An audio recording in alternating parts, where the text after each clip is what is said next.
اعوذ باللہ من الشیطان الرجیم بسم اللہ الرحمن الرحیم فلما رجعوا پھر جب وہ لوٹے الی ابیہم طرف اپنے باپ کی قالوا وہ کہنے لگے یا ابانا اے ہمارے باپ منیا روک دیا گیا من الکیل ہم سے ماپ فارسل پس بھیج دے معنا ہمارے ساتھ اخانا ہمارے بھائی کو نقتل کہ ہم وہ غلہ لے کے آئیں وَإِنَّ لَهُ لَحَافِظُونَ اور بے شک ہم اس کی حفاظت کرنے والے ہیں. ٹھیک ہے، یہ دیکھیں انہوں نے کہا کہ ہم اس کی حفاظت کرنے والے ہیں، لیکن باپ جو تھا وہ کیسے اعتبار کر سکتا تھا کیونکہ وہ یوسف علیہ السلام کو کیسے لے کے گئے تھے. قالا تو یعقوب علیہ السلام نے کہا حل امانکم کیا میں تمہارا اعتبار کروں علیہ اس کے بارے میں الا مگر کما امنتکم جیسے کہ میں نے اعتبار کیا علی اخیہ اس کے بھائی کے بارے میں من قبل پہلے سے. تو وہ ان کو پھر وہی جو واقعہ تھا یاد آ گیا کیونکہ وہ بھولے تو تھے نہیں، وہ تو یوسف علیہ السلام کو ہر وقت یاد کرتے تھے، روتے تھے، ان کی آنکھیں چلی گئی تھی رو رو کے. تو وہ کہتے میں تمہارے اوپر ایسا ہی اعتبار کروں جیسے کہ اس کے بھائی کے بارے میں کیا پہلے سے. فاللہ پس اللہ خیر حافظ وہ بہترین حفاظت کرنے والا ہے، وَهُوَ أَرْحَمُ الرَّاحِمِينَ اور وہ رحم کرنے والوں میں سے سب سے بڑھ کر رحم کرنے والا ہے. ولما اور جب فتح انہوں نے کھولا متاعہم اپنے سامان کو وجدوا تو انہوں نے پایا بداعتہم اپنی پونجی ردت الیہم کہ ان کی پونجی جو تھی، ان کی جو رقم تھی ان کی طرف لوٹا دی گئی تھی، اور ایسا انہوں نے جان بوجھ کے کیا تھا. تو اگر سامان کے اندر سے ایسے کوئی چیز نکل آئے نا تو یہ بھی اسے یہ پتہ چلتا ہے کہ اس کو لٹانا ضروری نہیں ہوتا کیونکہ وہ جان بوجھ کے رکھی گئی ہے کسی کی مدد کرنے کے لیے. قالو وہ کہنے لگے یا ابانا اے ہمارے باپ ما نبغی ہمیں اور کیا چاہیے، حاضی یہ بداعتنا یہ ہماری پونجی ردت الینا یہ ہماری طرف واپس کر دی گئی ہے، ونمیر اہلنا اور ہم غلہ لائیں گے اپنے اہل کے لیے، ونحفظ اور ہم حفاظت کریں گے اخانا اپنے بھائی کی، ونزداد کیل بعیر اور ہم ایک اونٹ جو ہے وہ برتی زیادہ لے کے آئیں گے. اور ذالکا کیل یسیر اب یہ جو لانا ہمارے لیے آسان ہے. قالا تو انہوں نے کہا یعقوب علیہ السلام نے کہا لن ارسلہ میں ہرگز اس کو تمہارے ساتھ نہیں بھیجوں گا، ما اکن تمہارے ساتھ حتیٰ یہاں تک کہ تونی کہ تم مجھے دو موثقم پکا عہد من اللہ اللہ کی طرف سے لتا تنانی کہ تم اس کو ضرور میرے پاس لے کے آؤ گے، بھی اس کو الا مگر ساتھ یہ بھی کہہ رہے ہیں این یحاط بکم. دیکھیں انہوں نے کہا کہ مجھے کیا کرو عہد ہو، انہوں نے قسمیں کھائیں عہد کیے سب کچھ کیا، لیکن وہ آگے کیا کہہ رہے ہیں الا ان یحاط بکم مگر یہ کہ تم سارے گھیر لیے جاؤ. جب تمہارے سب کے اوپر کوئی مصیبت آ جائے تو پھر تو اور بات ہے، کیونکہ وہ دیکھیں نا یعقوب علیہ السلام جیسے وہ یوسف علیہ السلام کو انہوں نے جانا تھا لے کے جانا تھا تو کیا کہہ رہے تھے کہ کہیں اس کو بھیڑیا نہ کھا جائے. یہ اللہ تعالیٰ آگے ہم پڑھیں گے کہ اللہ تعالیٰ ان کو بڑا علم عطا فرمایا ہوا تھا. تو وہ کیا کہنے لگے کہ ہاں مگر تم سارے گھیر لیے جاؤ پھر تو اور بات ہے، لیکن یہ کہ تم پکا وعدہ کرو، قسمیں کھاؤ، عہد و پیمان کرو کہ تم اس کو واپس لے کے آؤ گے. فلما پھر جب آتوہ انہوں نے دیا موثقہم ان کو پکا عہد، قال اللہ تو انہوں نے کہا کہ انہوں نے اب بھائیوں نے کہا کہ اللہ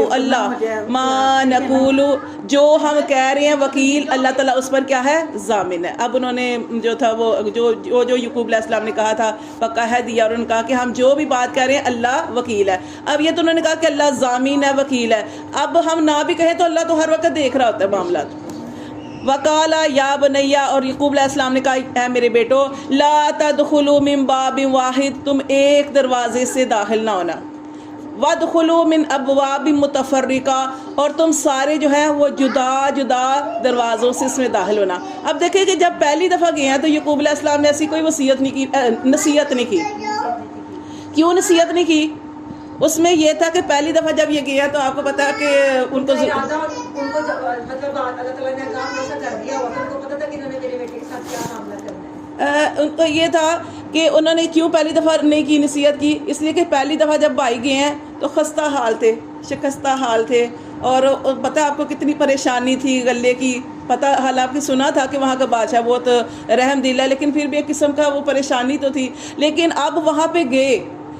گئے تو یوسف علیہ السلام نے آپ جانتے کہ پہچان لیا تھا، تو یوسف علیہ السلام نے سب کو غلہ دیا لیکن اپنے بھائیوں کو وہاں پہ ٹھہرایا، بڑی عزت و احترام کے ساتھ ان کو روکا اور ان کے ساتھ اچھے معاملے کرتے رہے. اب اس مہمانوں کی وجہ سے اکثر لوگ جو وہاں کے جو تھے نا وہ ان کو جاننے لگے تھے کوئی خاص مہمان ہے،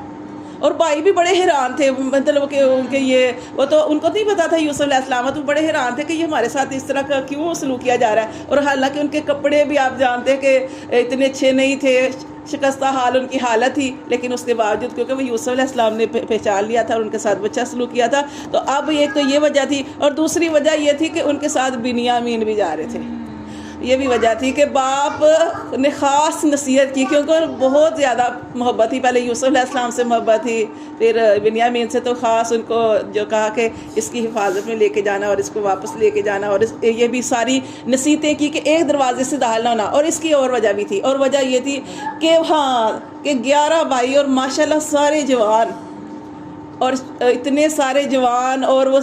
کہنے لگے کہ سارے ایک دروازے سے داخل ہو گئے تو تمہیں کہیں نظر نہ لگ جائے. ایک ہوتی ہے نظر جو ہوتی ہے نا، جیسے کسی کو بندہ دیکھ کے کہتا ہے اونچے لمبے سب کو، یہ بھی نظر لگ جاتی ہے. دوسرا یہ ہوتا ہے کہ کسی وقت تعجب کی نظر بھی لگ جاتی ہے، تعجب، جیسے ہم کہتے ہیں واہ اچھا، یعنی اس طریقے سے بھی کوئی بات کرتے ہیں نا کسی کے بارے میں،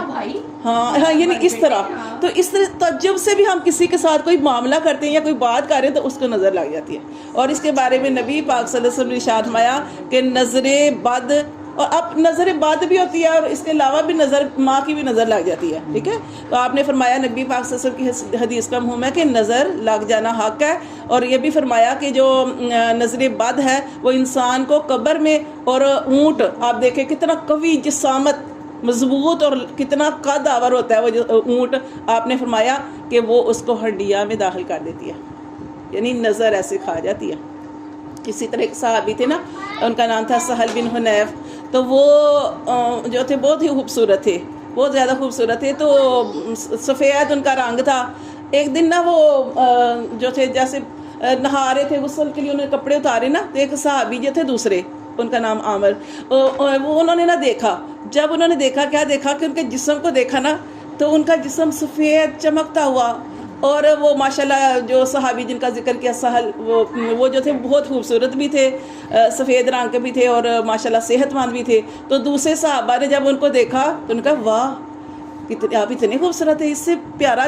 تو میں نے کبھی زندگی میں دیکھا ہی نہیں ہے، یعنی اتنا ان کو پیارے لگے. انہوں نے کہا زندگی میں ایسا دیکھا ہی نہیں ہے. بس انہوں نے یہ کہنا تھا، وہ صحابی بیمار ہو گئے، ان کو بخار چڑھ گیا، اور وہ بخار اترنے کا نام ہی نہیں لے رہا تھا. اس وقت نبی پاک صلی اللہ علیہ وسلم کا زمانہ تھا، تو یہ ان کے پاس گئے اور کہا کہ اللہ کے رسول ایسے نا مجھے بخار ہی نہیں اترا. تو پھر نبی پاک صلی اللہ علیہ وسلم پہلے جیسے بھی ہوئے، تو نبی پاک صلی اللہ علیہ وسلم اس کے علاوہ بھی جتنے لوگ تھے وجہ پوچھا کرتے تھے کہ تو آپ نے پوچھا کہ کوئی خاص واقعہ، انہوں نے اس طرح بتایا کہ ایسے میں غسل کے لیے کپڑے اتارے ہیں، قمیض اتاری ہے، تو صحابی نے مجھے دیکھا اور اس طریقے سے نا تعجب کیا، جیسے ابھی کہا تعجب کی نظر بھی لگ جاتی ہے. تعجب، انہوں نے کہا کہ اتنا خوبصورت جسم میں نے کبھی نہیں دیکھا. تو انہوں نے کہا کہ آپ صلی اللہ علیہ وسلم نے کیا حکم دیا؟ آپ نے فرمایا کہ آپ ایسے کرو، اس صحابی کی تمہیں نظر لگ گئی ہے، تو آپ اس کے پاس جاؤ، اسے کہو غسل کرے، وضو کرے، وضو، اور وضو کا پانی برتن میں جمع کرنا ہے، اس سے جو ہے پھر اپنے آپ کو اپنے اوپر ڈالو وہ پانی. یہ اس کا طریقہ ہے. اگر کسی کی نظر لگ جائے، ایک تو وہ تو پتہ لگ گیا نا کہ ان کی نظر لگی، بعض دفعہ نہیں بھی پتہ چلتا جی. اور اب کسی سے کہیں کہ آپ مجھے پانی دے دیں کیا ہونا ہے. اچھا یہ تو پہلے لوگ بہت ان کے دل وسیع ہوتے تھے اور اس طرح. اور پھر دیکھیں کہ انہوں نے ایسے وضو کیا اور ان کے وضو کا پانی ان کے اوپر ڈالا گیا اور یہ تندرست ہو گئے. پھر آپ صلی اللہ علیہ وسلم نے اس صحابی کو بھی بلایا اور اسے کہا کہ تم اسے ہلاک کرنا چاہتے تھے، اپنے بھائی کو ہلاک کرنا چاہتے تھے، جب تم نے اپنے بھائی کو دیکھا تو بارک اللہ ماشاء اللہ لا حول ولا قوت کیوں نہیں کہا؟ تو یہ ہم کہتے تو ہیں لیکن ہم کہتے نہیں ہیں. کسی کو ہنستا دیکھ کے ہم کہتے ہیں ادحک اللہ سنک، اللہ تجھے ہنستا رکھے. یہ چھوٹی چھوٹی چیزیں کہنے کی عادت بنائیں، اس سے کسی کو نظر نہیں لگے گی. کسی کو چیز کو دیکھ کے ماشاء اللہ لا حول ولا قوت، نالج بھی نہیں ہے یہ کہنا چاہیے، اتنا شعور بھی نہیں ہے.